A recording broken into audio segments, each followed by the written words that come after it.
Je viens cet après-midi à cette tribune soutenir une proposition de loi que j'ai déposée et qui porte évidemment sur le fait de renforcer le suivi des condamnés terroristes sortant de détention.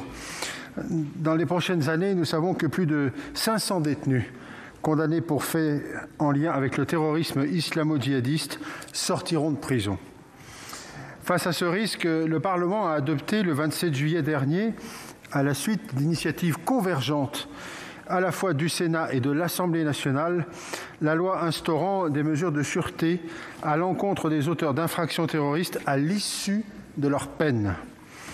Compte tenu de la particulière dangerosité et du risque élevé de récidive une fois leur peine d'emprisonnement accomplie, nous avions jugé nécessaire que des mesures de surveillance adaptées puissent leur être appliquées après leur sortie de détention.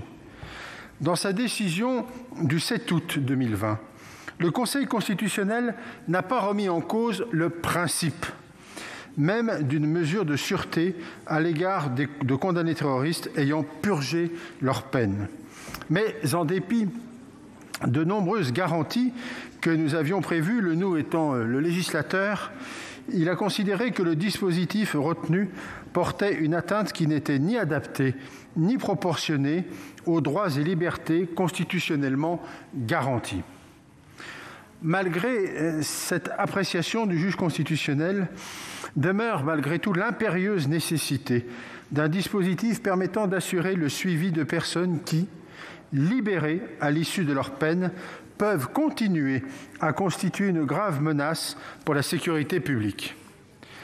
Les mesures de police administrative, plus connues sous l'acronyme de MICAS, aujourd'hui privilégiées, n'offrent pas, au regard de leur durée, un cadre de surveillance suffisant.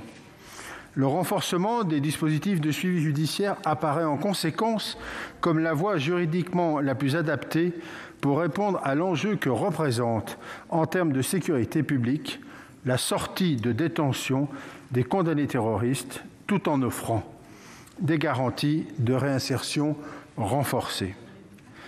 Dans cette perspective, la présente proposition de loi prend acte de la décision du Conseil constitutionnel, reprend le principe du dispositif adopté en juillet 2020, celui d'un suivi judiciaire prononcé au stade post-sententiel, d'une durée décorrélée des crédits de réduction de peine et conditionné à une évaluation pluridisciplinaire de dangerosité appréciée en fin de peine, tout en y apportant les aménagements destinés à le rendre pleinement compatible avec les motifs de cette décision. Ainsi, en premier lieu, son article unique réduit la durée maximale de la mesure de sûreté en la fixant à 3 ans au lieu de 5 pour les personnes condamnées à moins de 10 ans d'emprisonnement et à 5 ans au lieu de 10 au-delà. Serait également maintenue une atténuation en cas de minorité avec des durées ne pouvant excéder respectivement 2 et 3 ans. Il fixe en outre, cet article, la durée maximale de la mesure en fonction du quantum de la peine effectivement prononcée et non pas en fonction de la peine encourue. En deuxième lieu, le texte proposé exclut l'application de la mesure de sûreté aux personnes condamnées à une peine d'emprisonnement assortie d'un sursis probatoire. Il limite par ailleurs le cumul de la mesure de sûreté à une peine assortie d'un sursis simple.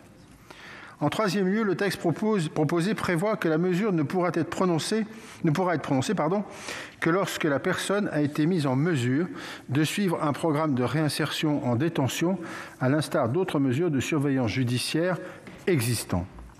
En quatrième lieu, même si cette précision était sous-entendue dans la rédaction adoptée par le Parlement, il dispose explicitement que le renouvellement de la mesure ne pourra être prononcé qu'à l'issue d'une évaluation établissant la dangerosité sur la base d'éléments actuels et circonstanciés. Enfin, la proposition de loi introduit une gradation dans le prononcé des obligations susceptibles d'être imposées à la personne sortant de détention afin de garantir que ne seront prononcées que les obligations strictement nécessaires et proportionnées à sa situation personnelle.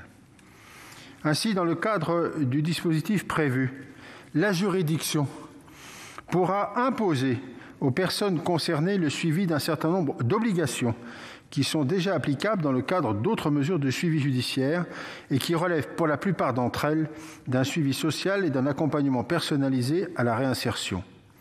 En revanche, le prononcé des obligations les plus attentatoires aux libertés individuelles, l'obligation de pointage, l'interdiction de paraître dans certains lieux et l'interdiction de fréquenter certaines personnes seront réservées aux personnes pour lesquelles les premières obligations se révéleraient insuffisantes compte tenu de leur situation, de leur personnalité ou de leur niveau de dangerosité. Je voudrais vous indiquer simplement que l'objectif de cette proposition est naturellement de tenter de réaffirmer et de redire et de remettre en place une procédure et un dispositif qui avaient été souhaités par le Sénat et par l'Assemblée nationale. Première chose. La deuxième chose, c'est que nous devons tenir compte évidemment de la décision du Conseil constitutionnel. Naturellement, nous essayons par ce texte de nous caler sur la décision du Conseil constitutionnel. Mais la troisième chose, c'est que lorsqu'un détenu sort de détention, qu'il a purgé sa peine, car il faut bien comprendre que nous sommes dans le cas où le détenu a purgé sa peine, on peut installer des mesures administratives telles que les MICAS, c'est ce qui se passe. Elles sont limitées à ce jour dans le temps à 1 année. Mais dès lors que l'on veut contrôler plus longtemps et de façon plus, j'allais dire, contraignante, nous devons impérativement passer par la voie judiciaire, car c'est le juge qui décidera. Et c'est lui seul qui peut décider de mesures contraignantes post-sententielles et surtout après que la peine ait été exécutée. Toute la discussion, en réalité, est là.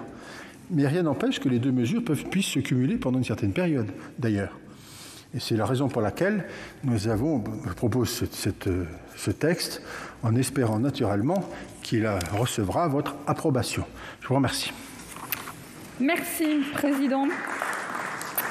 J'invite maintenant Madame Muriel Jourda, rapporteure de la Commission des lois, à s'exprimer pour un temps équivalent de 10 minutes.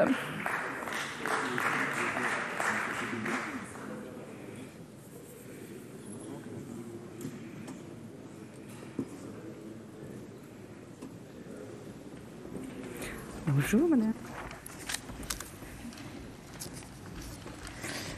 Madame la Présidente, Monsieur le Ministre, Monsieur le Président de la Commission des lois, mes chers collègues, vous avez saisi que la proposition de loi de Président Buffet a pour but de répondre à un enjeu de sécurité publique majeur, qui est la sortie de détention des terroristes qui présenteraient toujours un caractère de dangerosité. Ce n'est pas qu'une question théorique.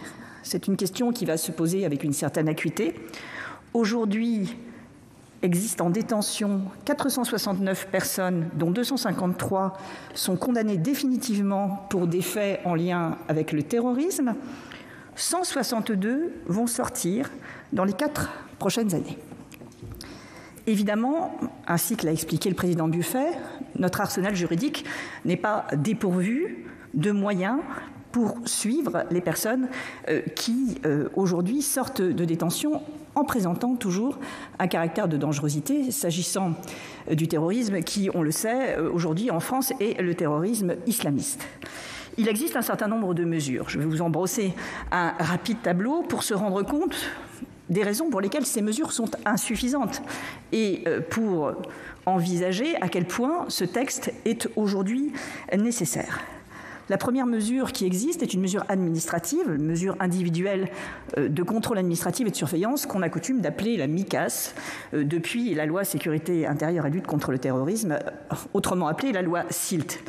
C'est une mesure qui est intéressante, qui offre évidemment des obligations de surveillance à l'égard de ces personnes qui sortent de détention, mais c'est une mesure administrative, prononcée à l'initiative du ministère de l'Intérieur. Et de ce fait, cette mesure, qui est attentatoire aux libertés individuelles, ne peut être prononcée que dans un cadre extrêmement restrictif. Il s'agit notamment du fait qu'elle ne peut excéder une durée de 12 mois, et c'est précisément cette durée réduite qui a permis au Conseil constitutionnel de valider cette mesure lorsque la loi SILT a été soumise à la censure du Conseil constitutionnel. Une mesure intéressante, mais une mesure trop courte pour permettre un suivi raisonnable. Il existe également une peine qu'on appelle peine de suivi socio-judiciaire. Mesure intéressante aussi, qui peut être prononcée en même temps qu'est condamné l'auteur de faits en lien avec le terrorisme, et qui n'est malheureusement obligatoire que depuis le mois d'août 2020, de sorte qu'elle a été jusqu'alors peu prononcée. D'autres mesures existent, qui sont des mesures d'application des peines, qui offrent également un panel d'obligations qui peuvent s'imposer aux terroristes qui sortent de prison, mais la durée de ces mesures est calquée sur la réduction de peine. Or, depuis juillet 2007, nous avons décidé que la réduction des peines, automatique, était supprimée pour les personnes qui avaient commis une infraction en lien avec le terrorisme. De sorte que la durée de ces mesures est également extrêmement réduite, puisqu'elle est calquée sur la réduction des peines prononcée par le juge et non pas automatiquement prévue par le Code pénal. D'autres mesures de sûreté existent également, qui sont destinées aussi à s'imposer à la personne qui sort de prison, mais celles-ci ont été plus particulièrement prévues pour les délinquants sexuels. Elles concernent donc les peines longues et la dangerosité de l'individu est appréciée par une expertise psychiatrique. Or, ça n'est pas la façon d'apprécier la dangerosité des terroristes islamistes.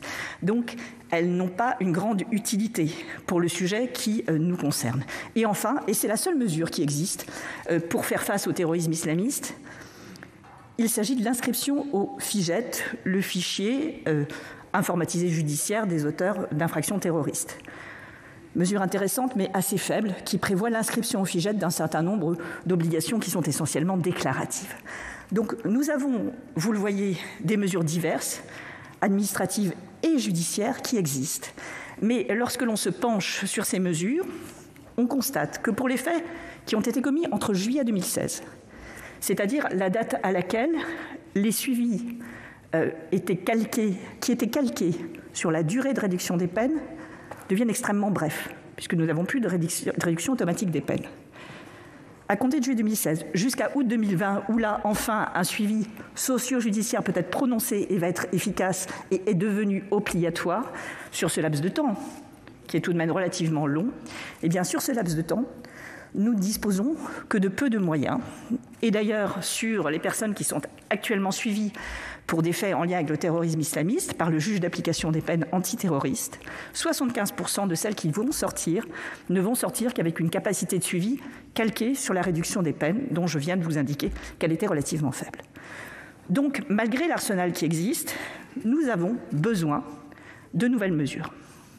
Cette prise de conscience est relativement ancienne, si je puis le dire, puisque après que la loi SILT a fait l'objet d'une évaluation à la fois par le Sénat, mais également par l'Assemblée nationale, et ainsi que l'indiquait le président Buffet, chaque président de la commission des lois a déposé dans chaque assemblée une proposition de loi destinée à mettre en œuvre une mesure de sûreté qui prévoit pour les terroristes islamistes qui sortent de détention à la fois des obligations qui sont liées à des mesures de surveillance et à la fois des obligations qui sont liées à de la réinsertion.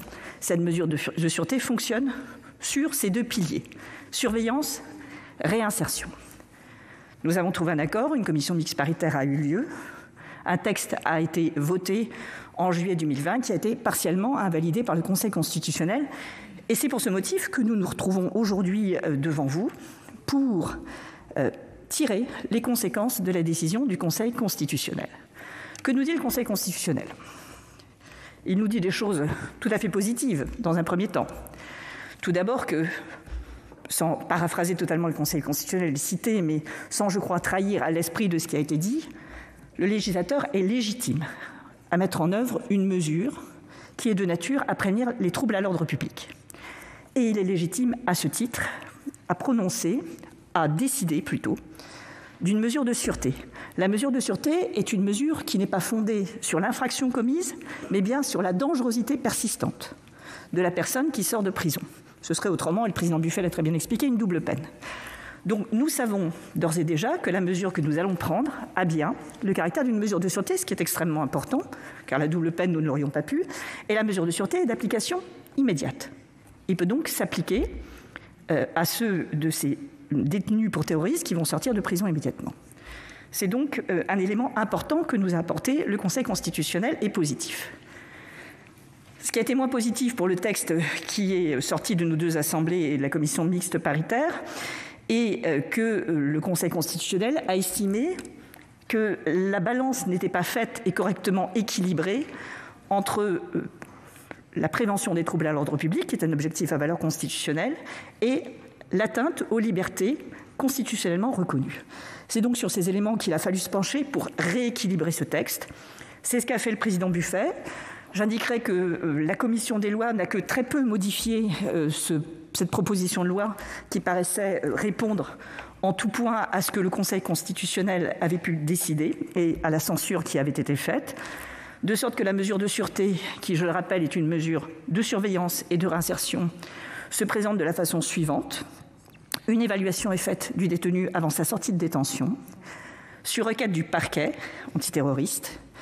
Une juridiction, qui est une juridiction parisienne, la juridiction des mesures de rétention de sûreté, est saisie.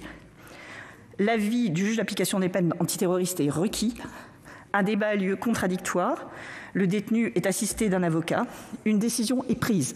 La mesure de sûreté ne peut pas être prononcée si le détenu n'a pas pu suivre un parcours de réinsertion ou des activités de réinsertion en prison. La mesure ne peut pas être prononcée non plus si le détenu a été condamné et a fait l'objet d'une condamnation à une peine de prison avec sursis. Elle ne sera pas non plus prononcée, ou en tout cas elle pourra être réformée, s'il existe d'autres mesures moins attentatoires qui vont permettre d'atteindre l'objectif de surveillance et de réinsertion qui est poursuivi. Cette mesure sera prononcée pour une durée limitée, de 3 à 5 ans maximum, et toutes les mesures qui existent ne pourront être prononcées ensemble. Il conviendra de mettre en œuvre la gradation dont vous a parlé tout à l'heure le président Buffet, système dont il est l'auteur. En d'autres termes, plus le détenu sera dangereux à la sortie et plus les mesures qui lui seront posées seront importantes, ce qui paraît d'une grande logique. Et enfin, cette proposition de loi permettra aussi d'inscrire au fichier des personnes recherchées les différentes obligations qui seront imposées à la personne détenue qui sort de prison. Donc voilà, brossé à grands traits, quelle est l'architecture de cette nouvelle mesure dont nous espérons qu'elle aura cette fois-ci les faveurs du Conseil constitutionnel. Je vous remercie. Merci Madame le rapporteur. J'invite maintenant Éric Dupond-Moretti, notre garde des Sceaux, ministre de la Justice, à intervenir.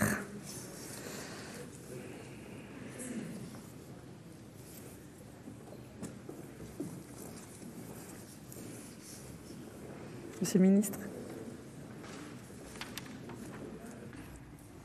Madame la Présidente, Monsieur le Président de la Commission des lois, Madame la rapporteure, Mesdames et Messieurs les sénateurs, la proposition de loi dont nous débattons aujourd'hui va bien sûr dans le bon sens et je veux souligner, Madame la rapporteure, Monsieur le Président de la Commission des lois, la qualité de votre réflexion et de votre travail. Cette proposition de loi s'inscrit pleinement dans l'objectif que s'est fixé le gouvernement, celui de réduire au maximum une menace nouvelle, une menace terrifiante, la possible récidive des personnes condamnées pour des actes de terrorisme qui présenteraient encore, alors que leur peine arrive à terme, des signes de dangerosité. Depuis 2017, la lutte contre le terrorisme est la priorité de ce gouvernement. Il a d'ailleurs déployé à cette fin des moyens sans précédent pour renforcer la réponse de nos services de sécurité et équiper la justice de tous les outils nécessaires au traitement de cette menace. Dois-je rappeler la création de 10 000 postes supplémentaires de gendarmes, de policiers, l'augmentation du budget, la création du parquet national antiterroriste, l'augmentation du nombre de quartiers d'évaluation de la radicalisation, l'augmentation du personnel affecté au renseignement pénitentiaire. Je tiens également à rappeler que depuis 2017, ce sont 36 attentats terroristes liés à la mouvance islamiste qui ont été déjoués par nos services de renseignement. J'ai à cet instant évidemment une pensée appuyée pour toutes les victimes des actes de terrorisme qui ont endeuillé notre pays. Cette impérieuse nécessité d'agir face à cette nouvelle menace s'inscrit dans un contexte que je souhaite, comme vous, Monsieur le Président, Madame la rapporteure, rappeler un instant. D'ici la fin de l'année 2024, 163 personnes actuellement détenues pour actes de terrorisme en lien avec la mouvance islamiste auront purgé leur peine. Or, certaines de ces personnes présentent et présenteront sans doute encore des signes de radicalisation à l'approche de cette échéance. Depuis 2016, le régime d'aménagement de peine en matière de terrorisme a été durci afin de répondre à la crainte que des personnes radicalisées et potentiellement dangereuses soient remises en liberté alors que la France affronte une effroyable série d'actions terroristes. Aujourd'hui, ce sont précisément ces mêmes détenus dont la sortie ne peut plus être aménagée qui s'apprêtent à quitter la détention. Or, un certain nombre d'entre eux qui ne pourront bénéficier d'une mesure de surveillance judiciaire seront libérés en sortie sèche, selon l'expression convenue, sans suivi ni accompagnement. Je tiens ici à saluer avec force l'important travail réalisé dans nos établissements pénitentiaires afin de prévenir la radicalisation des détenus et de freiner tout prosélytisme délétère. Les services de mon ministère travaillent sans répit pour améliorer l'évaluation de la prise en charge des personnes condamnées ou qui présentent des signes pour terrorisme ou qui présentent des signes de radicalisation. Ces détenus sont aujourd'hui évalués durant 16 semaines dans les quartiers d'évaluation de la radicalisation, plus connus sous l'acronyme QER. Nous disposons de 121 places au plan national et un quartier réservé aux femmes incarcérées ouvrira fin 2021 au centre pénitentiaire de Fresnes. Par ailleurs, nous disposons de 188 places de quartier de prise en charge de la radicalisation au plan national. Les détenus évalués comme en capacité de se soumettre à une prise en charge y bénéficient de programmes de désengagement grâce à l'intervention d'une équipe pluridisciplinaire composée de médiateurs du fait religieux, de psychologues, de personnel pénitentiaire. Un quartier de ce type réservé aux femmes détenues ouvrira cette fois dans le courant de l'été 2021 au centre pénitentiaire de Rennes. Enfin, le service du renseignement pénitentiaire, dont nous avons augmenté les effectifs de 100 personnels en 3 ans, assure un suivi très poussé des condamnés à leur libération, en lien bien sûr très étroit avec les services partenaires du renseignement. Vous le savez, car c'est un constat partagé, la remise en liberté de détenus condamnés pour des faits de nature terroriste potentiellement toujours radicalisés, en dépit du travail réalisé, appelle une réponse forte et efficace. Car il est de notre devoir de tout mettre en œuvre pour garantir, dans le respect de notre État de droit, bien sûr, la sécurité de nos concitoyens. Le gouvernement s'y est déjà attaché dans le cadre du dispositif issu de la loi SILT du 30 octobre 2017, qui a ouvert la possibilité de soumettre les sortants à une mesure de contrôle administratif et de surveillance. Le projet de loi relatif à la prévention d'actes de terrorisme et au renseignement, dit SILT 2, actuellement en débat à l'Assemblée nationale, d'ailleurs voté jeudi en commission des lois et dont votre Assemblée sera prochainement saisie, prévoit ainsi de pérenniser ces mesures administratives qui ont fait la preuve irréfutable de leur efficacité. Pour autant, les conditions de la soumission à un nouveau régime judiciaire restrictif de liberté des personnes qui ont déjà purgé leur peine doivent appeler à la plus grande vigilance. C'est le sens de la décision du Conseil constitutionnel rendue en août dernier concernant la proposition de loi établissant des mesures de sûreté pour les auteurs d'infractions terroristes. Nul besoin de rappeler que cette PPL s'inscrivait déjà dans la volonté commune qui nous réunit aujourd'hui d'apporter une solution à la nouvelle menace des sortants de prison condamnés pour terrorisme. Si le travail de réécriture au Sénat, à la suite de cette censure, doit être salué, il ne nous paraît pas suffisant pour parer à toutes les critiques alors formulées par le Conseil constitutionnel.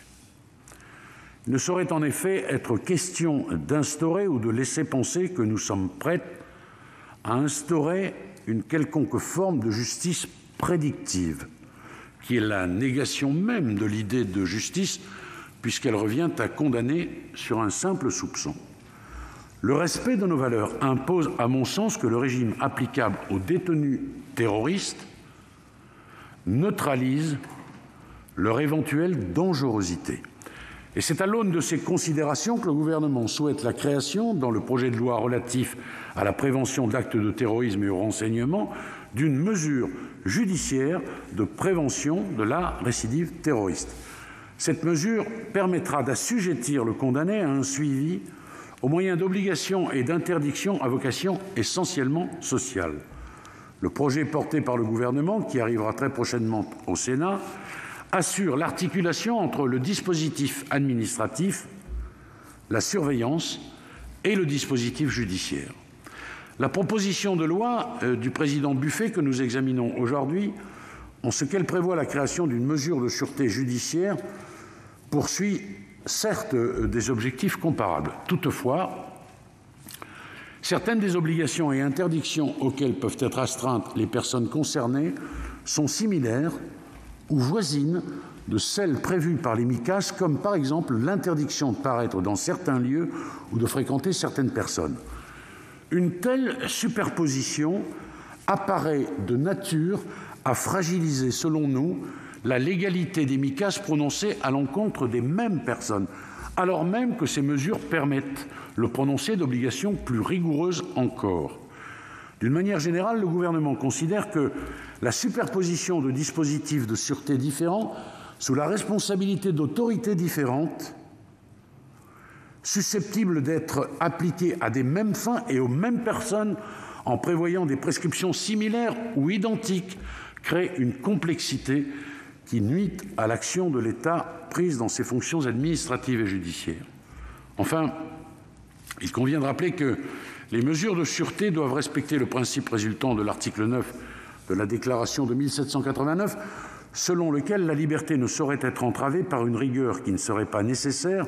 Il incombe au législateur d'assurer la conciliation entre, d'une part, la prévention des atteintes à l'ordre public, nécessaire à la sauvegarde de droits et de principes de valeur constitutionnelle, et d'autre part, l'exercice des libertés constitutionnellement garanties. Comme je l'ai indiqué, le Conseil constitutionnel, dans sa décision du 7 août 2020, est venu rappeler la vigilance qui doit être celle du législateur sur le caractère adapté, nécessaire et proportionné de mesures restrictives de liberté lorsqu'elles sont imposées à des personnes ayant purgé leur peine. Or, précisément, certaines des dispositions de cette proposition de loi, en particulier les conditions de renouvellement de la mesure de sûreté, ne semblent pas répondre aux exigences constitutionnelles rappelées par le Conseil constitutionnel dans cette décision du 7 août dernier, et laissent craindre une nouvelle censure qui doit absolument être évitée pour qu'enfin puisse être mis en place le nécessaire suivi des sortants de prison condamnés pour terrorisme. Vous le savez, nous sommes juridiquement sur une ligne de crête. Il appartient ainsi au législateur de prendre des mesures qui permettent d'assurer la protection des Français, tout en veillant à ne pas adopter des mesures qui ne seraient pas strictement nécessaires. C'est cette proposition qu'a formulée le gouvernement dans son article 5 de loi SILT, qui arrivera le mois prochain dans cet hémicycle.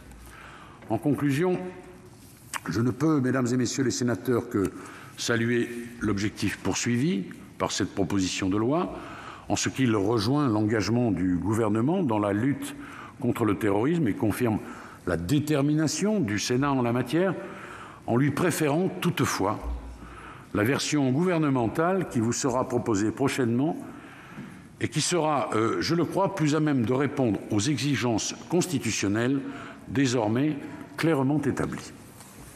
Je donne maintenant la parole à Monsieur Alain Richard pour le groupe RDPI. Vous avez 6 minutes, chers collègues.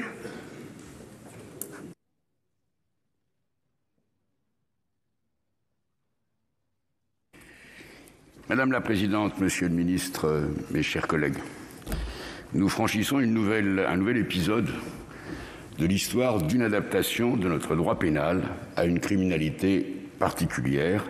C'est une histoire à épisodes, avec l'aggravation de la criminalité terroriste qui commence en 2012 dans notre pays et bien vite dans le reste de l'Europe. Notre législation se renforce à la fois pour mieux caractériser et rendre punissables les crimes et délits qui constituent ce mouvement, pour adapter aussi les procédures en prévenant les risques de prolongation excessive des jugements et aussi, il faut bien dire, le risque d'intimidation de ceux qui instruisent et de ceux qui sanctionnent. Les effets de ce droit rénové de combat du terrorisme sont maintenant à l'œuvre. Et le moment est opportun pour affirmer notre respect et notre soutien à tous les agents publics qui le mettent en œuvre. D'abord les magistrats, les policiers, les agents des services, le personnel pénitentiaire et celui des services de probation. Mais à mesure que ce dispositif répressif s'est déployé, un problème est apparu qui surplombe notre discussion d'aujourd'hui. L'idéologie meurtrière qui a conduit à l'acte terroriste, notamment d'ailleurs pour ceux qui sont sanctionnés pour complicité, ne disparaît pas avec l'exécution de la peine. Depuis 4 ou 5 ans se développe donc une discussion sur la déradicalisation, que d'ailleurs notre collègue Esther Benbassa a analysée de façon très juste à l'instant à cette tribune. Cette procédure de déradicalisation présente un réel intérêt, mais ne conclut pas le sujet des anciens condamnés, car ceux-ci ne présentent pas tous, loin s'en faut, la disponibilité mentale et la capacité de retour dans la norme qui en est la première condition. Il subsiste donc une dangerosité des anciens condamnés qui nous adresse une sorte de double défi: rester fidèle au principe d'une justice humaniste, écarter la menace vitale d'individus restant enclins à combattre la société par le meurtre. Nous avons adopté, le 27 juillet de l'année dernière, une loi qui habilitait le juge à prendre, après l'exécution de la peine, un ensemble de mesures de sûreté à l'encontre des anciens condamnés pour terrorisme, dans le but de prévenir et déjà de détecter les agissements qui révéleraient leur tendance à vouloir à nouveau attenter au sort de nos concitoyens. Le Conseil constitutionnel a déclaré cet ensemble de mesures comme contraires aux articles de la Déclaration des droits de l'homme qui protègent la liberté individuelle contre les sentences abusives. Il a critiqué, si on regarde de près sa rédaction, sa motivation, le cumul de mesures aboutissant, si on les applique toutes, à priver l'individu d'une part essentielle de sa liberté. Et le Conseil constitutionnel a également critiqué la durée maximale d'application de ces mesures de sûreté qui pouvaient en effet, dans la loi de juillet 2020, poursuivre leurs effets sur une période pouvant aller jusqu'à 10 ans. Pourtant, cette loi avait l'approbation de nos deux assemblées, par une majorité assez large dans les deux cas, après un travail approfondi de nos deux commissions des lois. Et beaucoup d'entre nous y sommes associés. Et je m'étais personnellement réjoui de vous entendre, monsieur le garde des Sceaux, peu après votre entrée en fonction, apporter votre appui à ce dispositif. À présent, il faut reprendre la plume, puisque d'une part, le risque à combattre est toujours aussi présent, et que d'autre part, le Conseil constitutionnel a au moins reconnu, et j'appelle aussi votre attention, monsieur le ministre, sur ce point, a au moins reconnu la conformité au droit de l'adoption de mesures individuelles de sûreté en pareille situation. Il est donc souhaitable d'adapter un système de suivi sous le contrôle du juge judiciaire et d'une rigueur moins serrée que la panoplie trop large que nous avions fixée l'été dernier. Et observons que le précédent des mesures comparables appliquées aux anciens délinquants sexuels condamnés est, lui, jugé parfaitement conforme aux principes supérieurs du droit. La proposition de loi du président Buffet retient donc, et cela s'appuie sur la logique normale des suites de la décision du Conseil, les trois principales mesures de contrainte qui était incluse dans l'ensemble plus vaste de 2020, à savoir l'obligation de faire connaître son lieu de résidence, l'interdiction de paraître dans certains lieux et l'interdiction d'entrer en contact avec certains individus, dispositif qui figure dans le code pénal de longue date et qui s'applique à des quantités de situations.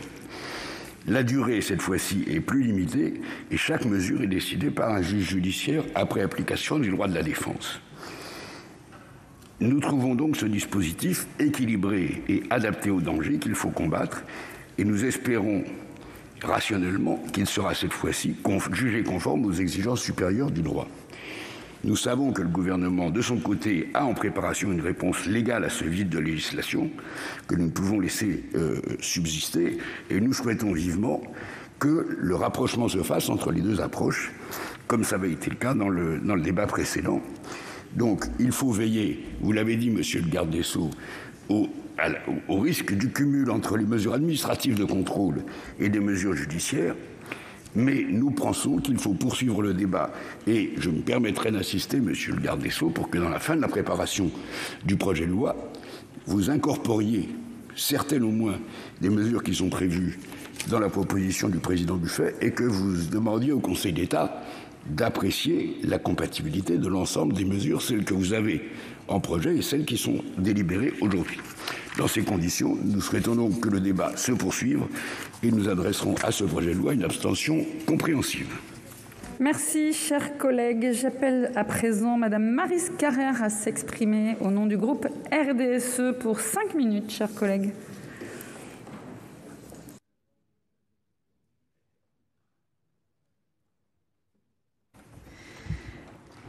Madame la Présidente, Monsieur le Ministre, Madame la Rapporteure, Monsieur le Président de la Commission des Lois. Les chiffres avancés suscitent une vive inquiétude. Presque 500 personnes seraient détenues en France pour des actes de terrorisme en lien avec la mouvance islamiste, parmi lesquels un nombre significatif devrait sortir de détention ces prochaines années. Notre société fait donc face à un double défi. D'abord, celui de la réinsertion d'individus ayant déjà fait acte de leur dangerosité, de leur radicalité et du rejet de notre société. Ensuite, celui de parvenir à les réinsérer sans renier la philosophie de notre État de droit, laquelle ne doit d'aucune manière transiger et céder sur le respect des libertés fondamentales. Notre Parlement avait donc adopté le 27 juillet 2020 la loi SILT, proposant un dispositif de suivi et de surveillance post-sententielle pour les individus condamnés pour des faits de terrorisme à leur sortie de détention. Il a été rappelé les motifs pour lesquels le Conseil constitutionnel a été contraint d'en censurer les éléments principaux, considérant qu'en l'état, il était imposé des obligations ou interdictions portant une atteinte trop importante à la liberté d'aller et de venir, au droit au respect de la vie privée et au droit de mener une vie familiale normale. Toutefois, nous nous réjouissons que le Conseil n'ait pas rejeté le principe de la mise en place de cette mesure. Il nous revient donc de trouver l'équilibre et la justesse qui permettront à ce mécanisme d'être définitivement adopté dans le respect de nos principes essentiels et tout en conservant l'espoir d'une efficacité en vue de la réinsertion des personnes condamnées pour des actes de terrorisme. Aussi, les ajustements proposés par les auteurs de cette proposition de loi paraissent de nature à satisfaire ces diverses exigences. Qu'il s'agisse de la durée de la mesure ou bien de l'encadrement des possibilités de cumul avec les mesures de sursis, ces éléments devraient permettre au dispositif de passer le stade du contrôle de constitutionnalité et donc d'entrer en vigueur le plus tôt possible. De la même façon, je veux saluer les ajustements répondant à la nécessité d'éléments nouveaux et complémentaires pour le renouvellement de la mesure de suivi. La censure constitutionnelle aura ainsi permis d'introduire une nouvelle évaluation établissant la dangerosité sur la base d'éléments actuels et circonstanciés. Il en va de même de la gradation introduite dans le prononcé des obligations susceptibles d'être imposées.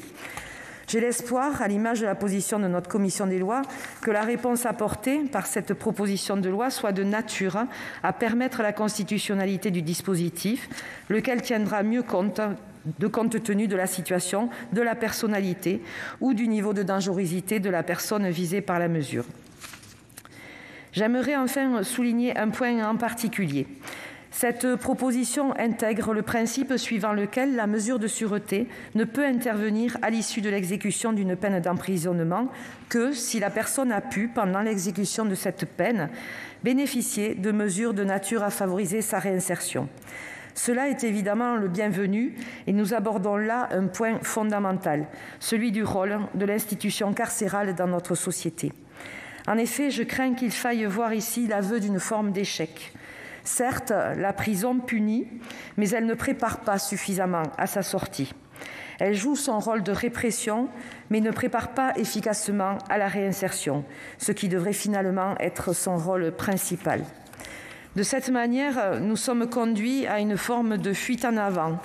Après les peines, nous voilà instituer des mesures post-carcérales, avec l'espoir qu'elles soient efficaces là où la prison ne l'a pas été. Qu'adviendra-t-il alors si celles-ci se révélaient à leur tour inefficaces? Faudra-t-il travailler sur un nouveau dispositif qui permettrait un suivi encore plus étendu à l'issue de ces mesures? Ce n'est évidemment pas la solution, mais cela nous indique une forme de précarité face à laquelle nous devons nous montrer vigilants dans les années à venir. Toutefois, ce dernier point n'empêchera pas le groupe RDSE de voter en faveur de cette proposition de loi. Je vous remercie. Merci, chers collègues. J'invite à présent la présidente Éliane Assassi à s'exprimer au nom de son groupe communiste pour 5 minutes. Présidente.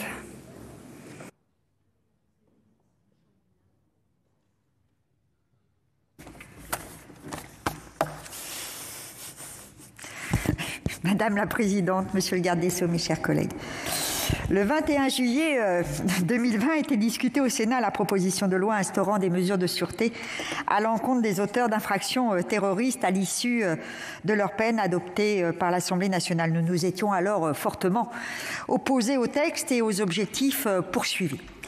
Dans sa décision du 7 août 2020, le Conseil constitutionnel a considéré que le dispositif retenu portait, en l'état de sa rédaction, une atteinte qui n'était ni adaptée ni proportionnée aux droits et libertés constitutionnellement garantis. Pourtant, les auteurs et défenseurs des propositions de loi initiales continuent à considérer que les mesures de police administrative, les MICAS notamment, aujourd'hui privilégiées par les autorités pour assurer le suivi des personnes libérées, représentent toujours une menace grave pour la sécurité publique, n'offrent pas un cadre de surveillance suffisant. Ainsi, propose-t-il de nouveau un renforcement du suivi judiciaire en proposant des garanties de réinsertion renforcées.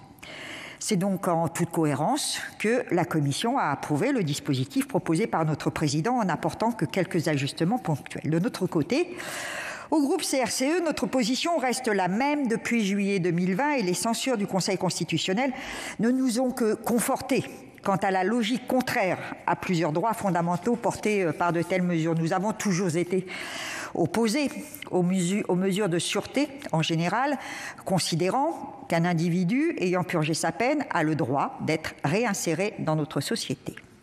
Rappelons que lors de l'adoption de la rétention de sûreté, le sénateur Robert Badinter avait de son côté dénoncé, je cite, « une période sombre pour la justice » et il avait insisté sur le brouillard dans lequel cette détention pour dangerosité hors de toute infraction allait plonger la justice dont les fondements étaient atteints.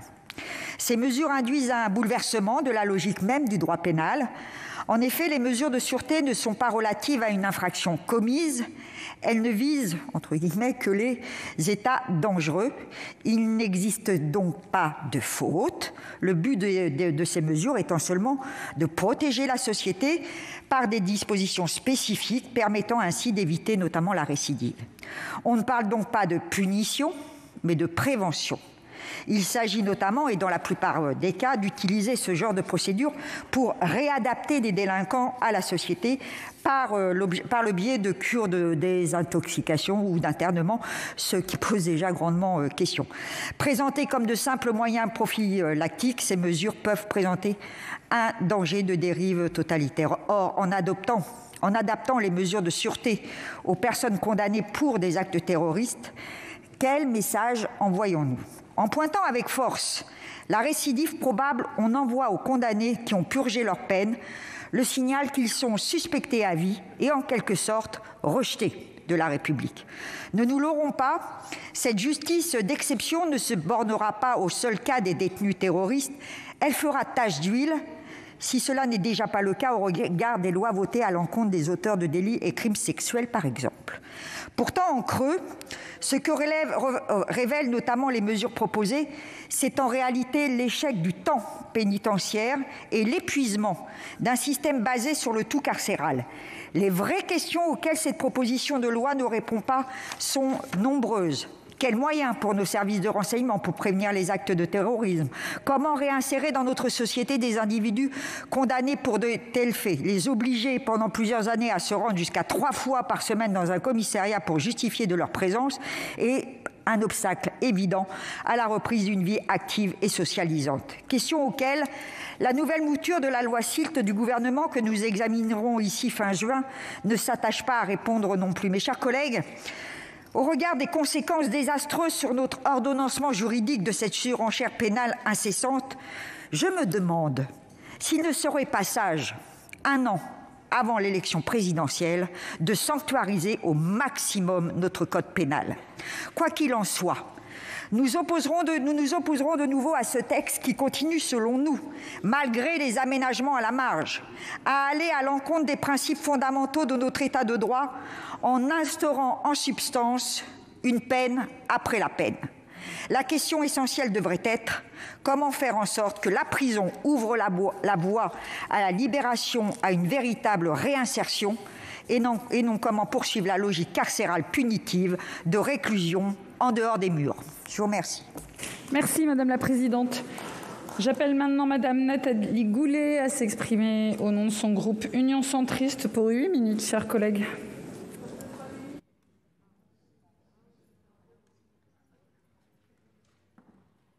Madame la Présidente, Monsieur le Garde des Sceaux, Monsieur le Président de la Commission des lois, Madame la rapporteure, bon, je vais mettre fin au suspense, nous allons voter le texte qui nous est proposé et suivre évidemment la décision de notre commission. Mais j'allais vous dire, Monsieur le Garde des Sceaux, pourquoi faire ? La réalité, c'est qu'aucun texte nous donnera suffisamment de garanties face à un virus mutant, puisque de toute façon, la question de la radicalisation se pose depuis longtemps. Pour y avoir travaillé dans cette maison depuis très longtemps, vous avez sûrement le souvenir ému, Monsieur le Garde des Sceaux, que la première question d'actualité qui vous a été posée dans cette maison, j'espère bien, elle a été par moi-même et sur le suivi des détenus radicalisés précisément, puisque j'ai l'honneur et le privilège d'être le sénateur de la prison de Condé-Alençon, où il y a évidemment de nombreux problèmes avec les détenus radicalisés. Et donc, imbibé des travaux de Farhad Koskakovar, la question de la prison demeure un véritable sujet. Et si nous l'avions suivi toutes ces années, nous n'en serions peut-être pas là. Comme beaucoup, je vais vous rappeler que la prison est un incubateur, mais vous le savez, donc plus de moyens pour les prisons, plus de moyens pour la justice, plus de moyens pour la prévention. À ce stade, je voudrais aussi évidemment rendre hommage à nos services de sécurité, aux services pénitentiaires, aux services de renseignement, parce qu'ils font un travail tout à fait remarquable, mais après. Le ministre Darmanin s'est exprimé cette semaine en disant qu'une des raisons du problème de la sécurité, c'était le manque de moyens de la justice. Vous avez obtenu un bon budget, monsieur le ministre, mais ce navire amiral prend l'eau néanmoins. Il va falloir faire mieux. Et j'ai tendance à penser que le quoi qu'il en coûte devrait être appliqué à votre ministère pour le prochain budget. En tous les cas, nous vous soutiendrons sur cette question. Qu'en est-il du plan de lutte contre la radicalisation annoncé par Édouard Philippe le 13 juillet 2018, quelle évaluation? Nous n'en avons aucune. Et il est d'ailleurs très intéressant, Monsieur le Ministre, que la problématique que nous examinons maintenant va percuter le débat suivant sur l'irresponsabilité pénale. Car on le sait, de nombreux détenus qualifiés de radicalisés n'ont pas leur place en prison, mais dans des hôpitaux psychiatriques. Les mêmes hôpitaux qui n'ont déjà pas les moyens de prendre soin de leurs malades. On a psychiatrisé le terrorisme avec des effets en cascade, des terroristes dangereux dans le bouillon carcéral sortent plus délinquants qu'ils ne sont rentrés. Les médecins experts, peu nombreux, ne peuvent jouer leur rôle. Quant à la prévention, elle brille par son inefficacité. Et je voudrais, Monsieur le Ministre, dresser ici pour la énième fois un réquisitoire contre le CIPDR. Nous n'avons pas de stratégie, nous n'avons pas d'évaluation. Il est quand même temps, PLFR après PLFR après PLF, nous demandons des évaluations de ce que fait le comité de prévention de la délinquance et de la radicalisation. Nous n'avons pas de statistiques, nous n'avons pas de suivi. Et c'est quand même extrêmement important, ça a été rappelé à plusieurs reprises dans cette maison. Le travail qui avait été fait par Esther Benbassa et par Catherine Troendlé sur les outils de la déradicalisation ou de la lutte contre la radicalisation ou de la reconstruction du lien citoyen, appelons ça comme on veut, ce maillon-là est aussi manquant et nous conduit évidemment à de très nombreuses incertitudes. Donc l'expertise pose problème et je vous renvoie aussi au travail qui a été fait par notre commission des lois et par la commission des affaires sociales sur les failles et les faiblesses de l'expertise psychiatrique, le manque d'experts, la surcharge de travail, la rémunération ridicule.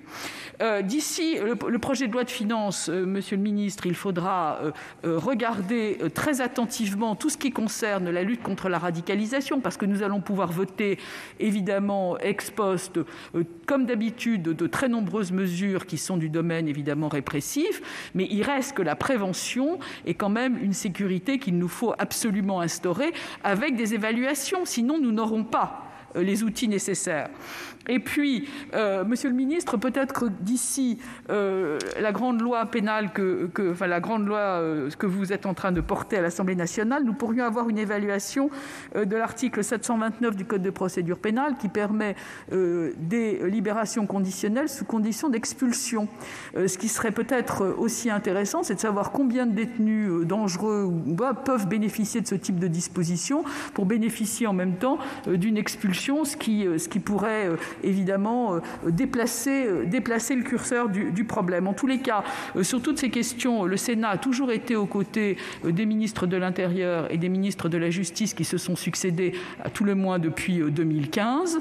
Nous avons conscience de la question de l'unité nationale sur les questions liées au terrorisme, à la lutte contre le terrorisme, mais aussi à toutes les questions de prévention. Je crois qu'une fois encore, il faut que ces questions soient au cœur des débats et non pas à côté. Nous voterons donc le texte qui est proposé en pensant que ce texte, comme dans d'autres, vont manquer de moyens. Vont manquer de moyens humains, vont manquer de moyens financiers, et c'est autour des moyens et de leur ajustement. C'est pourquoi, Monsieur le ministre, j'insiste sur les questions d'évaluation. Et j'espère que nous pourrons vous soutenir dans les textes qui vont venir, et notamment financiers. Je vous remercie. J'invite à présent Monsieur Henri Leroy à prendre la parole.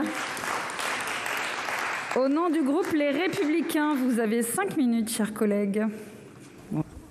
Madame la présidente, Monsieur le ministre, Monsieur le président de la commission des lois, Madame le rapporteur, mes chers collègues, rappelez-vous, il faut terroriser les terroristes.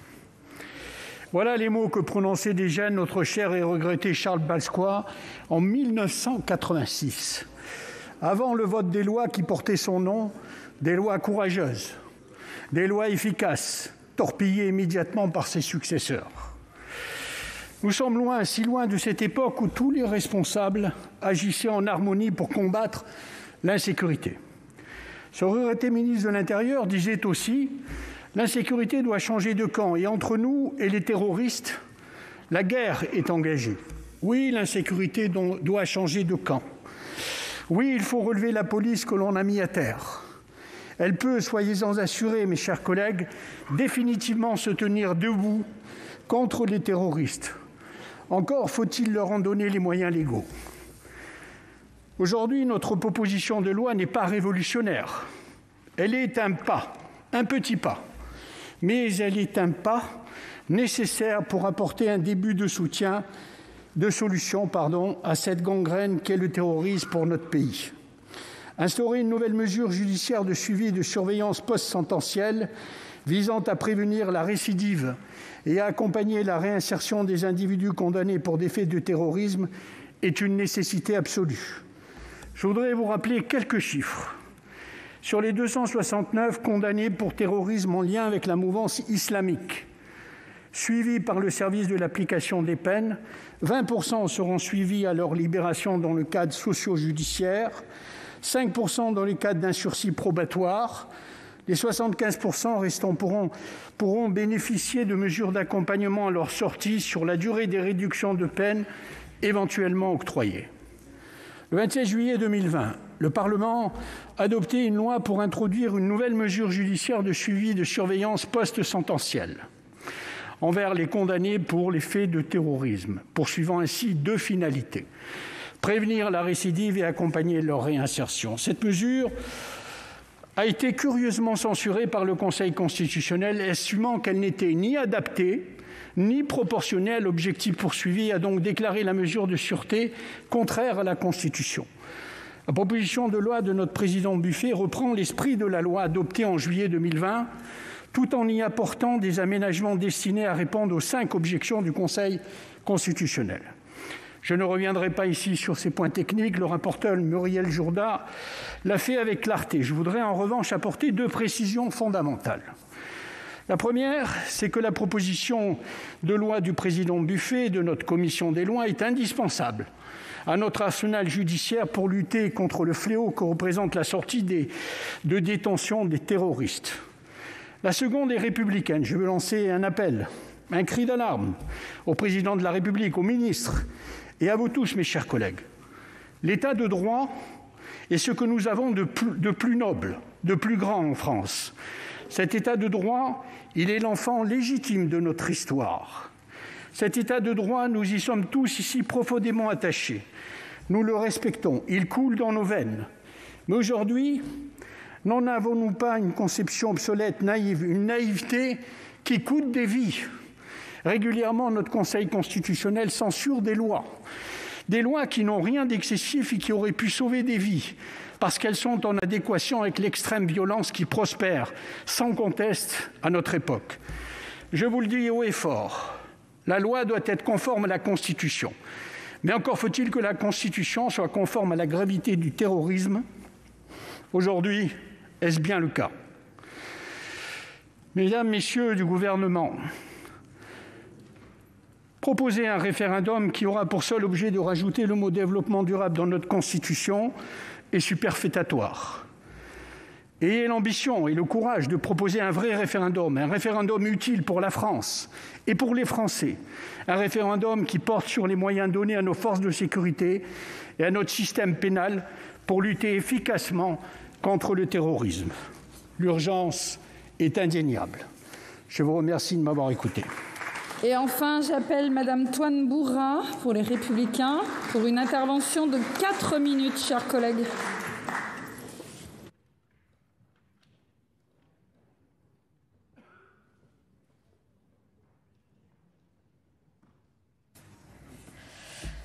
Madame la Présidente, Monsieur le Ministre, Monsieur le Président de la Commission des lois, Madame le rapporteur, mes chers collègues, permettez-moi de saluer la constance et la technicité de nos commissaires aux lois qui symbolisent l'esprit d'équilibre et de responsabilité propre au Sénat. Je le dis à cette tribune sous le regard de Michel Delhospital et de François Daguesseau, dont la rigueur n'avait d'égal que l'esprit de tolérance. C'est parce que nous veillons à l'exécution de peines proportionnées que nous mettons un point d'honneur à parfaire le droit ou à combler des carences observées. Je renverserai un célèbre adage pour vous dire ce que nous refusons tous ici en matière antiterroriste. Agiter une main de velours dans un gant de fer. C'est dans cet esprit exigeant et proactif que nous traitons ce jour d'une problématique sécuritaire aux atours de défis civilisationnels. Je veux bien sûr saluer le travail de mes collègues Muriel Jourda et François-Noël Buffet qui, animés par les exigences de l'état de droit, sont parvenus à corriger un vide juridique particulièrement inquiétant pour la sécurité des Français. Nous connaissons tous ici les chiffres qui nous conduisent à anticiper des sorties sèches qui nous inquiètent. Mais nous partageons également la conviction qu'il faut aller plus loin et imaginer une réforme de structure proportionnée à un phénomène que nous ne pouvons ignorer. Je le dis à cette tribune comme représentante d'un département meurtri par l'islamisme. En effet, si nous débattons avec une telle acuité du suivi des condamnés pour terrorisme, c'est aux fins d'apporter un palliatif aux 2 enjeux qui défient l'autorité de l'État et qu'il faudra tôt ou tard affronter. Le sens de la peine et sa proportionnalité et la physionomie du milieu carcéral. Le sens de la peine et sa proportionnalité d'abord. C'est au Sénat que nous devons l'instauration d'une peine incompressible de 30 ans et la limitation drastique des conditions d'aménagement de peine. Il nous faut désormais aller beaucoup plus loin, ne serait-ce qu'au regard des nouveaux profils auxquels nous avons affaire. Le terrorisme est de plus en plus juvénile, son traitement pénal ne peut l'ignorer. Nous savons que les crédits de réduction automatique seront supprimés si le projet de loi Dupond-Moretti est adopté en l'état. Malgré tout, c'est la question de la perpétuité réelle que nous devons aborder. Car, ne nous y trompons pas, l'incompressibilité ne rime pas avec enfermement à vie. Je rappelle que le droit interne britannique, pourtant inspiré par l'habeas corpus et dont personne n'oserait dire qu'il piétine les droits de la défense, ne permettait ni élargissement ni réexamen des peines de perpétuité réelle jusqu'à ce que le juge européen n'exige la clarification d'un droit pourtant souverain. Les juridictions ne doivent pas être contraintes à offrir aux condamnés une perspective de libération dangereuse pour la société. Deuxième mal à traiter, la physionomie du milieu carcéral. L'instauration de cette perpétuité réelle, dès le prononcé, paraît d'autant plus nécessaire que la prison est marquée par une spécificité démographique notable. Selon le dernier numéro des cahiers d'études pénitentiaires, l'âge moyen des personnes détenues était en France d'environ 35 ans, soit 13 ans de moins que celle de la population générale. Les condamnés pour terrorisme n'échappent pas à cette réalité, bien au contraire. Il n'est que de rappeler l'âge des 5 derniers terroristes ayant frappé en France pour comprendre le défi générationnel qui est le nôtre. 36, 33 et 30 ans pour ceux de Rambouillet, Charlie Hebdo et Colombes, 21 ans pour l'assaillant de Nice et seulement 18 pour le terroriste de Conflans. Mes chers collègues, c'est aussi le djihadisme d'atmosphère décrit par Gilles Kepel que nous devons aujourd'hui défier. Or, sans suivi des détenus terroristes, relais potentiel d'une idéologie qui croît souvent en prison, c'est notre jeunesse que nous exposons. Cette proposition de loi s'attaque donc courageusement aux dommages collatéraux d'un phénomène qui constitue un défi pour notre civilisation. Nous traitons aujourd'hui les conséquences d'un mal dont il faudra très vite arracher les racines. Le travail sera long car ces racines se propagent pernicieusement jusque dans nos prisons. Je vous remercie. Nous passons maintenant à la discussion du texte de la commission. Article 1er, j'ai une demande de prise de parole de monsieur Marc-Philippe Daubresse.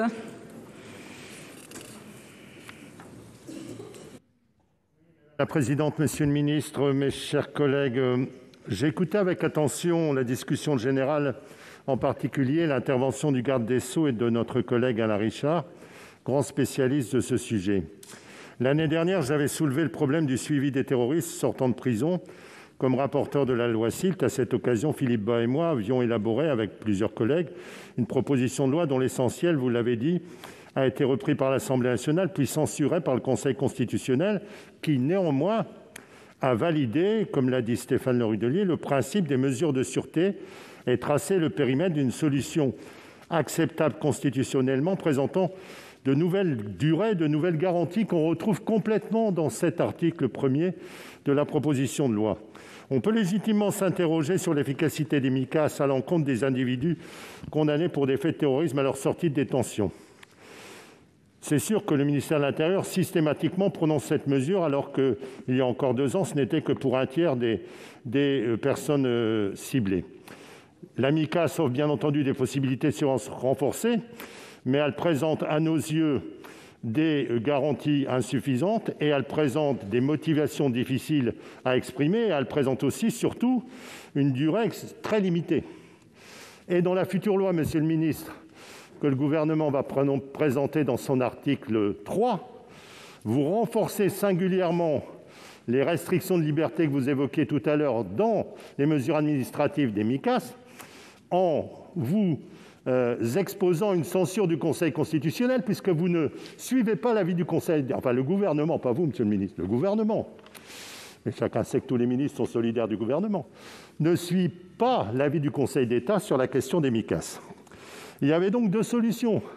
Celle que propose le président Buffet, c'est-à-dire de prononcer une mesure de sûreté répondant aux garanties, aux champs présentés, esquissés par le Conseil constitutionnel, ou aller sur une mesure de suivi judiciaire. Vous avez raison, monsieur le ministre, de dire tout à l'heure qu'on est sur une ligne de crête juridique et qu'il faut éviter la superposition des mesures. Sauf que qu'est-ce que va faire dans la future loi qui va nous être soumise dans 1 mois, à la fin du mois de juin, prévention des actes de terroristes et de renseignement, le gouvernement, il superpose une mesure Micas avec des effets étendus à une mesure de suivi judiciaire. Nous pensons que la voie qui a été choisie hier par le président Bas, aujourd'hui par le président Buffet, des mesures de sûreté est infiniment plus sûre, elle est plus forte, elle est plus efficace, elle est sûre constitutionnellement et elle évite des risques d'inconstitutionnalité qui, je le redis et j'aurai l'occasion de le redire à la fin du mois de juin, vont sans doute se profiler pour l'article 3 de la future loi. Ce que d'ailleurs n'a pas manqué de relever tout à l'heure notre collègue le ministre Richard. Je soutiens donc tout à fait la logique de cette proposition de loi initiée par notre président François-Noël Buffet. La durée me paraît bonne. Le sursis simple... Chers collègues, par contre, la durée de votre intervention n'est pas bonne. Je conclus. Merci. Et je pense, Monsieur le ministre, que nous aurons l'occasion de reprendre ce débat d'ici un mois et que, comme le dit Alain Richard, il est quand même souhaitable de trouver les voies d'un compromis entre les parlementaires et le gouvernement. Merci, chers collègues. Nous commençons par un amendement 12 rédactionnel, Monsieur le ministre. Quel est votre avis ? Favorable. Je mets donc aux voix avec 2 avis favorables. Qui vote pour ? Contre ? Abstention. Il est donc adopté. L'amendement 7 rectifié bis présenté par Monsieur Parigi.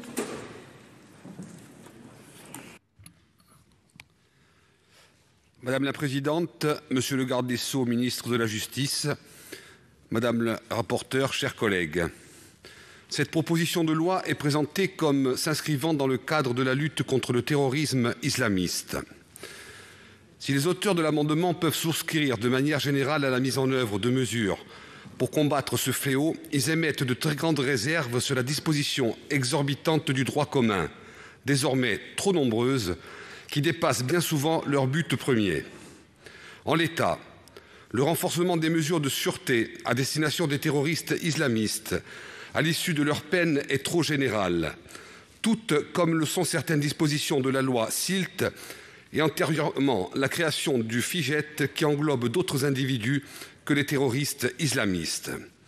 Les auteurs de l'amendement craignent de facto que ce régime ad hoc s'applique notamment à des militants politiques, écologistes, altermondialistes, animalistes, corses, basques, etc., ce qui s'avérerait totalement disproportionné par rapport à l'action militante pour laquelle ils ont été condamnés.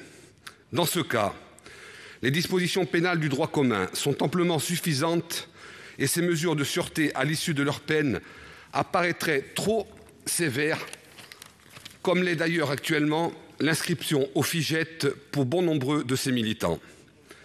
C'est la raison pour laquelle, tout en réaffirmant leur réserve de principe à ce test, les auteurs de l'amendement appellent à l'introduction a minima d'une distinction entre les destructions matérielles de biens et l'atteinte volontaire à la vie humaine. Ainsi, cet amendement propose que les individus condamnés pour des atteintes aux biens soient exclus du dispositif prévu par le présent texte, conformément au principe général de proportionnalité de la peine qui prévaut en droit pénal. Je vous remercie. Merci. Madame le rapporteur, votre avis, s'il vous plaît. Merci Madame la Présidente. Je ne porterai pas de jugement sur la valeur du militantisme violent. Je voudrais simplement indiquer que si nous adoptions cet amendement, nous faisons perdre beaucoup d'efficacité au dispositif qui existe et qui est prévu par cette proposition de loi, puisque ne seraient plus concernées les infractions relatives au financement du terrorisme ou les associations de malfaiteurs en relation avec l'entreprise terroriste. Or, c'est sur la base de cette disposition qu'ont été prononcées un grand nombre de condamnations concernées par ce texte. Je vous propose donc de vous en tenir à la rédaction initiale de ce texte et c'est un avis défavorable. Monsieur le ministre. Oui, Madame la Présidente, merci. Monsieur le sénateur Parigi, j'ai exactement la même analyse que celle que vient de présenter Madame la rapporteure. Quid de l'association de malfaiteurs ? Je pense qu'en droit, il est compliqué de distinguer entre toutes les éventualités que vous nous avez offertes, les animalistes et les autres, et les autres, et les autres. J'entends bien, en droit, c'est une distinction complexe, et quid de l'association de malfaiteurs ? Le texte y perdrait en efficacité, c'est la raison pour laquelle le gouvernement y est opposé. Merci. Je mets aux voix cet amendement avec 2 avis défavorables. Qui vote pour ? Qui vote contre ? Qui s'abstient? Il n'est pas adopté. Amendement numéro 11, Monsieur Lévy.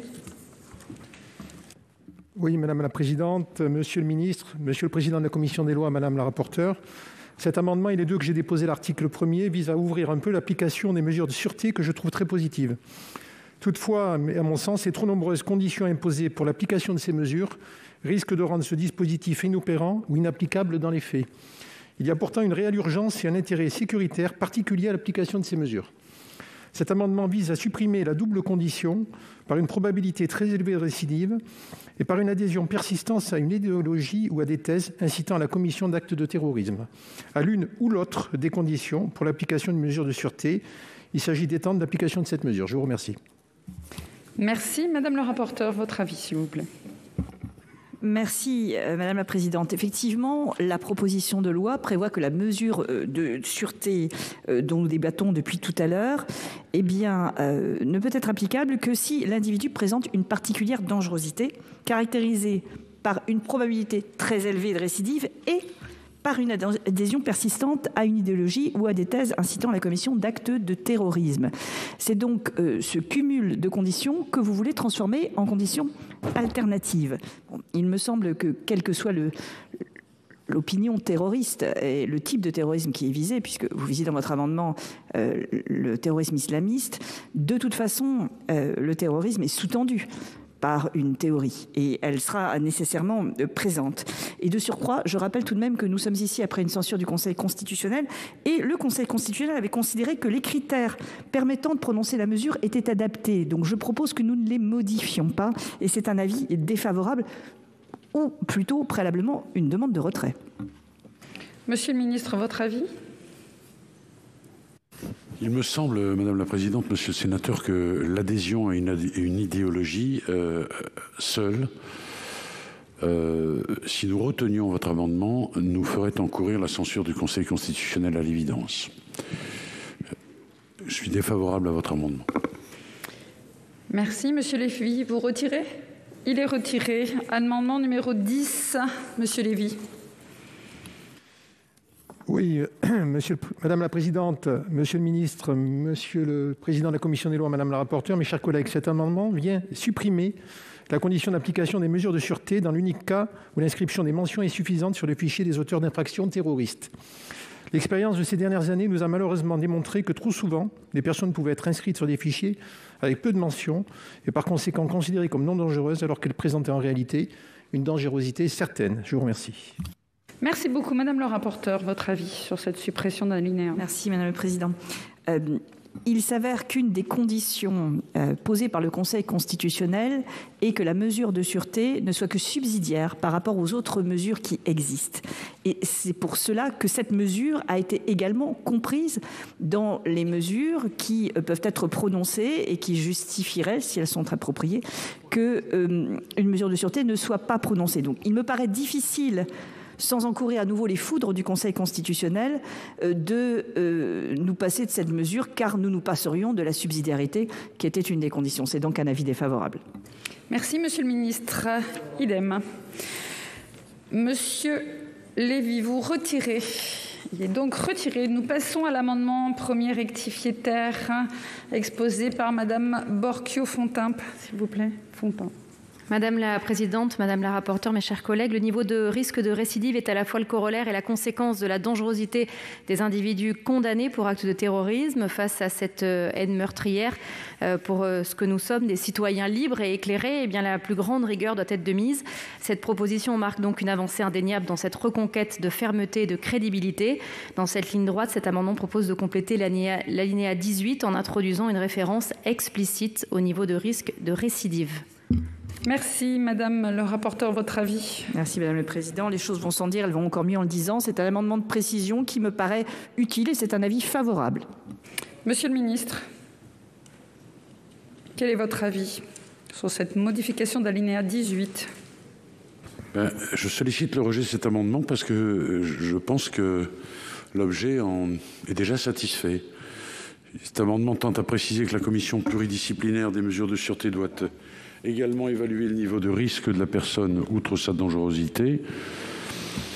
Je rappelle que la mesure de sûreté ne sera applicable qu'à des personnes qui présentent une particulière dangerosité et le texte précise que cette dernière devra être caractérisée par une probabilité très élevée de récidive et par une adhésion persistante à une idéologie ou à des thèses incitant à la commission d'actes de terrorisme. Il est par conséquent inutile de préciser à nouveau que l'évaluation de la personne devra permettre de définir le niveau de ce risque. Merci, monsieur le garde des Sceaux. Je mets donc aux voix cet amendement premier rectifié terre avec un avis favorable de la commission, défavorable du gouvernement. Qui vote pour? Qui vote contre? Qui s'abstient? Il est adopté. Amendement 2 rectifié bis, madame Borchio-Fontimp. Cette proposition de loi expose donc clairement son objectif, c'est-à-dire garantir la sécurité de nos concitoyens en permettant à la justice de mieux surveiller ces individus et d'adapter donc en conséquence les sanctions en fonction de l'importante dangerosité qui les caractérise. Cet amendement vise à porter à 8 semaines le placement du détenu dans un service spécialisé chargé de leur observation face au risque indéniable de récidive de ces individus. Il est donc impérieux de permettre aux agents de ce service de bénéficier d'un temps d'observation et d'études plus conséquents, et ce afin de mener leur travail d'expertise dans les meilleures conditions. Cet amendement vise donc à garantir que la durée d'observation soit portée à un délai raisonnable afin que nos institutions puissent protéger au mieux les Français des désirs meurtriers de ces individus. Merci madame le rapporteur, votre avis? Merci madame la présidente. Nous sommes d'accord évidemment sur la nécessité d'une évaluation efficace de la dangerosité des détenus qui vont sortir de détention. Néanmoins, je ferai observer que la durée de 6 semaines est une durée minimale et non pas une durée maximale, de sorte que dans les faits, elle peut excéder cette durée de 6 semaines. Et de surcroît, lors de nos auditions, nous n'avons entendu personne déplorer la durée qui avait été fixée par le texte. Donc, je vous propose de vous en tenir au texte qui existe. Et c'est une demande de retrait, à défaut un avis défavorable. Merci. Monsieur le ministre.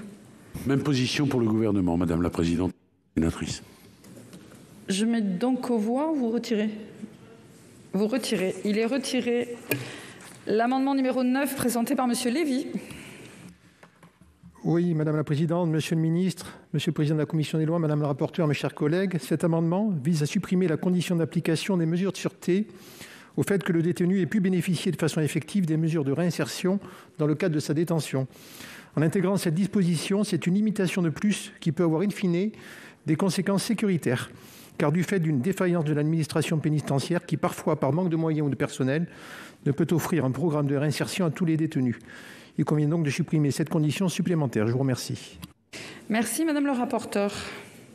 Merci, madame le président. J'entends bien ce souci d'efficacité, monsieur Lévy, mais je crains fort de ne pas vous être très agréable, ou du moins que le Conseil constitutionnel ne vous soit pas très agréable. Car en réalité, c'est le Conseil constitutionnel qui a fixé comme condition le fait que cette mesure de sûreté puisse être mise en œuvre dans la mesure où le détenu avait pu bénéficier de mesures de réinsertion. Je me suis posé la même question que celle que vous êtes posée et nous avons interrogé les services compétents. Il n'y a pas de difficulté aujourd'hui pour mettre en œuvre ces mesures de réinsertion pendant la détention, de sorte que non seulement nous devons, me semble-t-il, conserver cette condition puisque nous revenons après censure du Conseil constitutionnel et qu'il faut donc se conformer à la censure, si je puis dire, mais de surcroît, cette mesure peut être appliquée actuellement. Donc ça ne me semble pas poser de difficulté. C'est donc une demande de retrait ou un avis défavorable. Merci. Monsieur le ministre, s'il vous plaît, votre avis? Oui, je veux rappeler simplement, j'ai dit tout à l'heure dans mon discours, qu'il existe aujourd'hui les quartiers d'évaluation de la radicalisation et les quartiers de prise en charge. Et dans les quartiers de prise en charge, évidemment, il y a tout un programme qui tente à la réinsertion, qui est mis en œuvre de plus en plus fréquemment, bien sûr, enfin, dès qu'on a décelé le potentiel de dangerosité et la radicalisation. Puis je rappelle par ailleurs que c'est une condition qui nous est rappelée par le Conseil constitutionnel, et je crains que si votre amendement était retenu, nous repartions, si j'ose dire, pour un tour, et nous perdions en réalité beaucoup de temps. Merci, monsieur le ministre. Monsieur Lévy, vous retirez. L'amendement 3 rectifié bis présenté par madame Borchio-Fontimp. Cet amendement vise à permettre d'ordonner la mise en place de cette mesure de sûreté pour une durée maximale de 2 ans. Ces individus ont commis des actes visant à détruire la République, faire tomber nos institutions et assassiner lâchement nos concitoyens. Des académiques ou encore des journalistes ont mené l'enquête pour comprendre les phénomènes de radicalisation et de déradicalisation. Beaucoup ont attesté du caractère presque irréversible du premier et prévenu des difficultés induites par le second. L'une d'entre elles était à nouveau le temps d'observation, mais aussi de surveillance. Donc, bien que la mesure initiale de durée maximale d'1 an puisse être renouvelée, elle demeure en l'état difficilement comprise et donc acceptée par une majorité de nos concitoyens. Merci, Madame le rapporteur. Merci, Madame la Présidente. Ce débat, nous l'avons déjà eu lorsque Mme Jacqueline Eustache-Brinio était rapporteure du texte qui a été censuré par le Conseil constitutionnel. Un accord a été trouvé avec l'Assemblée nationale pour fixer la durée de cette mesure de sûreté à 1 an, dans la mesure où le texte qui a été déposé a pour but de répondre à la censure du Conseil constitutionnel, mais pas de modifier l'architecture de ce qui avait été mis en place. Je vous propose de retirer cet amendement. À défaut, ce sera un avis défavorable. Si vous voulez, très bien. Monsieur le ministre, même position. Vous retirez? Il est retiré. L'amendement 4 rectifié bis, Madame Borchio-Fontimp, si vous voulez nous le présenter. Ce sera le dernier. Malgré le travail titanesque abattu, les magistrats ne peuvent pas toujours tenir les délais disposés par les textes. Cet amendement propose donc de porter le délai à 6 mois. La juridiction régionale de la rétention de sûreté doit pouvoir bénéficier d'un délai raisonnable afin de confirmer ou non le maintien des obligations visées par cet alinéa 31. Madame le rapporteur. Merci Madame la Présidente. Nous nous trouvons dans une situation où une mesure a été prononcée, mais où elle a été suspendue par une détention pour d'autres faits de la personne concernée par cette mesure. Dans ces conditions, à l'issue de cette détention, dans un délai de 3 mois, une mesure doit être prise par une juridiction pour poursuivre la mesure de sûreté ou pour l'arrêter. Porter ce délai à 6 mois me semble difficile, car en réalité, ce sont des mesures attentatoires aux libertés qui sont prises dans le cadre de la mesure de sûreté et une juridiction doit statuer le plus rapidement possible pour pouvoir poursuivre ou ne pas poursuivre ces mesures. De sorte que c'est une demande de retrait ou à défaut un avis défavorable. Merci, Monsieur le Ministre. Même avis, même position. Vous retirez? Il est retiré. Je mets donc aux voix l'article 1er qui vote pour, contre, abstention. Il est donc adopté. Je mets aux voix l'article 2 qui vote pour, contre, abstention. Il est adopté. L'article 3 qui vote pour, contre, abstention. Il est adopté. Nous abordons un article additionnel après l'article 3 avec l'amendement numéro 5 présenté par Madame Benbassa. Merci Madame la Présidente. Il est fondamental pour garantir la sûreté et la sécurité des citoyens de prévenir toute sortie sèche de détenus radicalisés. Aucune mesure relative à la prévention n'est présente dans cette PPL qui propose surtout une série de mesures de sûreté dont l'utilité n'aura que peu d'effet sur le degré de radicalité de la personne au cours des prochaines années. Nous estimons qu'en matière de lutte contre la radicalisation islamiste, il est important de ne pas avoir une approche fondée uniquement sur la surveillance. Le temps de la détention doit être mis à profit pour prévenir la récidive et accompagner vers la déradicalisation, voire le désengagement.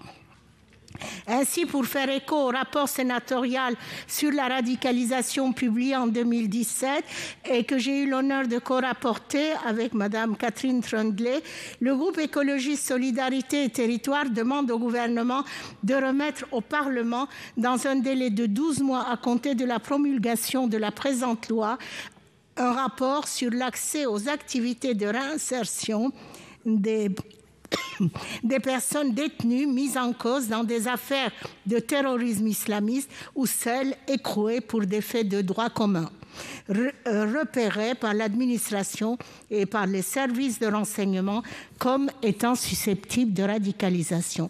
Je vous remercie. Merci, chers collègues. Madame le rapporteur, votre avis? Ça va aller, Madame la Présidente. Je vous remercie.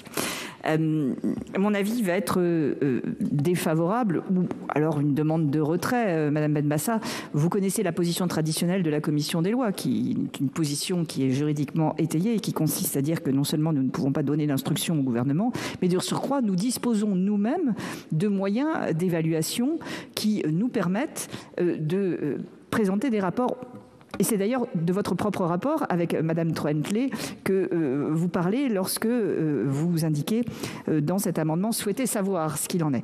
Alors, je pense qu'effectivement, je parle sous le contrôle de Monsieur le Président Buffet, président de la Commission des lois, un rapport sur le sujet peut toujours être possible. Et il y a eu un rapport qui a été rendu par une autorité, ou du moins un organisme indépendant, l'IFRI, très récent, de février 2021, que vous avez peut-être lu avec intérêt, puisqu'il cite le rapport du Sénat dont vous êtes l'auteur avec Madame Troendlé. Donc, selon, je dirais, la jurisprudence habituelle de la Commission des lois, c'est une demande de retrait ou un avis défavorable sur cette demande de rapport. Monsieur le ministre, votre avis sur cet amendement, s'il vous plaît. Merci Madame la Présidente. Madame la sénatrice Benbassa, en réalité, le gouvernement, pour tout vous dire, n'est pas très favorable à la multiplication des rapports. Le Parlement, de mon modeste point de vue, dispose déjà de multiples moyens d'information et de contrôle de l'activité du gouvernement. Et dans ces conditions, je suis contraint de vous dire que je suis défavorable à l'amendement que vous présentez, Madame la sénatrice. Merci. Madame Benbassa, je mets aux voix avec 2 avis défavorables. Qui vote pour? Contre? Abstention? Il n'est pas adopté. Je vais mettre aux voix l'ensemble de la proposition de loi. Y a-t-il des demandes d'explication de vote? Je n'en vois pas. Je mets donc aux voix qui vote pour, qui vote contre, qui s'abstient. Cette proposition de loi est adoptée.